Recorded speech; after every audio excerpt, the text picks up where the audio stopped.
Hello wise வணக்கம் மக்களே. Latest எபிசோடில் பார்த்திங்கன்னா இங்கே எல்லாரும் ஹாலில், அதாவது டைனிங் டேபிள் கிட்டே ஜெயந்தி, அதுக்கப்புறமா அவங்க தங்கச்சி, அதுக்கப்புறம் இவங்க எல்லாருமே இருக்கிறாங்க. சுகுணா ஒழிஞ்சிருக்காங்க.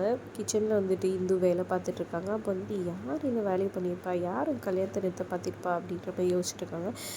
ஜெயந்தி அப்போ வந்துட்டு சொல்லிட்டு இருக்காங்க, நீ பண்ணியிருக்க வாய்ப்பு இல்லை, ஏன்னா நீ தான் கல்யாணம் பொண்ணு, உன்னை சுற்றி எல்லாரும் ஆளுங்க இருந்தாங்க, அதனால் வாய்ப்பு இல்லை. எங்கள் அம்மா இந்த மாதிரி நல்ல காரியெல்லாம் பண்ண மாட்டாங்க, இந்து பண்ணலன்னு நமக்கே தெரியும், அண்ட் நானும் பண்ணல அப்படின்னு சொல்லிட்டு அவங்க தங்கச்சியை பார்க்குறாங்க. நானும் பண்ணல, இந்த கல்யாணம் நல்லபடியாக நடக்கணும்னு தான் நான் பார்த்துட்டு இருந்தேன், என்னால் வேறு பேச முடியாதுச்சு. ஆமாம் அது நீயும் கிடையாது, நீ இந்த மாதிரியெல்லாம் பண்ண மாட்டேன் அப்படின்னு சொல்கிறாங்க. அப்போது பேலன்ஸ் இந்த வீட்டில் இருக்க ஒருத்தர் தான், அதுவும் சித்ரா மேலே ரொம்ப பாசமும் இதுவும் வச்சுருக்க ஒருத்தர் தான். அப்போ அப்படி பார்த்தா அது சுகுணா அக்கா தான் அப்படின்னு சொன்னோன்னே சுகுணா பயந்து போயிடுறாங்க, ஒழிஞ்சு நின்று கேட்டுட்டு இருந்தவங்க. அப்புறம் கர்ணா இங்கே கிருபா கூட உட்காந்துட்டு இருக்காங்க. அப்போ வந்துட்டு இது யோசிச்சு பயந்துட்டு இருக்காங்க, என்னாச்சு ஏன் ஒரு மாதிரி இருக்குன்னு சொல்லிட்டு கிருபா கேட்க, ஒன்றும் இல்லைங்கன்னு சொல்லிட்டு பயத்தில் அவங்க நடுங்கி பயந்து அப்படியே மயக்கம் போட்டு விழுந்துட்டாங்க. அப்புறம் எல்லாம் வந்து என்னாச்சு ஏதாச்சுன்னு தண்ணி இது பண்ணி கேட்குறாங்க, ஒன்றும் இல்லைன்ற மாதிரி சொல்லி சமாளிச்சிடுறாங்க சுகுணா பயந்துக்கிட்டே. இன்னொரு பக்கம் இங்கே தீபாவோட மாமியார் வந்துட்டு ஜோஷியரை வர வச்சு இவங்க 2 பேர் ஜாதகத்தையும் காமிக்கிறாங்க. அப்போ காமிச்சது வந்துட்டு அந்த பொண்ணு 2 பேருக்கும் ஜாதகம் சரியில்லாமல் கல்யாணம் பண்ணி வச்சிட்டிங்க, அதுக்கு ஒரே ஒரு வழி தான், தீர்வு தான் இருக்குது.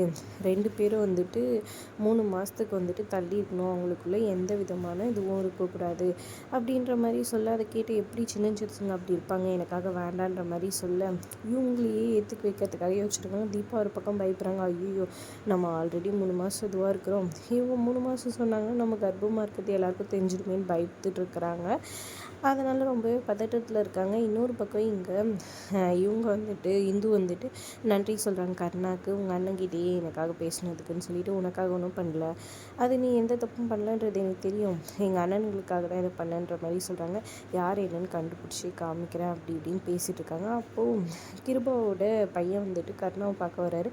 அண்ணன் யார் பண்ணியிருக்கா என்ன ஏதுன்னு கண்டுபிடிக்கணும், இது எனக்கு என்னமோ வந்துட்டு ஏதோ ஒரு எதிரி தான் இதை பண்ணி வச்சுருக்காங்க, யாருன்றதை கண்டுபிடிக்கணும், யார் அந்த பொம்பளைன்னு சொல்லிட்டுன்ற மாதிரி பேசிகிட்டு இருக்காங்க. ஆமாம் எனக்கு என்னமோ இது சித்ரா மேலே ரொம்ப இது வச்சுட்ருக்கா, அன்பு வச்சுட்ருக்கா, அவங்க தேவையான யாரோ சின்ன வயசுலேருந்து பார்த்த ஒருத்தர் தான் வந்துட்டு இந்த வேலையை பண்ணியிருக்குன்னு தோணுதுன்ற மாதிரி கர்ணா சொல்லிகிட்ருக்கிறாரு. ஆமாம் எனக்கும் அப்படி தான் தோணுது, அப்போ யாராக இருக்குன்ற மாதிரி பயந்து பேசிகிட்ருக்காங்க. இதை வந்து இவங்க சுகுணா வந்துட்டு டீ எடுத்துகிட்டு வரும்போது கேட்டுடுறாங்க. கேட்டுட்டு அவங்க பயத்தில் அவங்களும் எங்கேருந்து கண்டுபிடிச்சிட்டு போகிறாங்கன்னு டீ கப்பை கீழே போட்டு பயந்துடுறாங்க. அப்புறம் என்னாச்சுன்னு எல்லாரும் ஓடி வர, ஒன்றும் இல்லை தெரியாமல் கை தவறிடுச்சு, எனக்கு ஒன்றும் ஆகலைன்ற மாதிரி சொல்லிட்டுருக்காங்க. அப்போ கர்ணாக்கு சந்தேகம் வந்தது, இந்து பயப்படுறாங்க, எங்கேருந்து சுகுணா நீ மாட்டிப்பாங்களோன்னு சொல்லிட்டு பயந்து நடுங்கிட்டு இருக்கிறாங்க. ஆனால் கர்ணாக்கு டவுட் வந்துச்சு சுகுணா மேலே, என்ன இதுன்றதை பொறுத்து வந்து பார்க்கலாம். வீடியோ பிடிச்சிருந்தா லைக் பண்ணிக்கோங்க.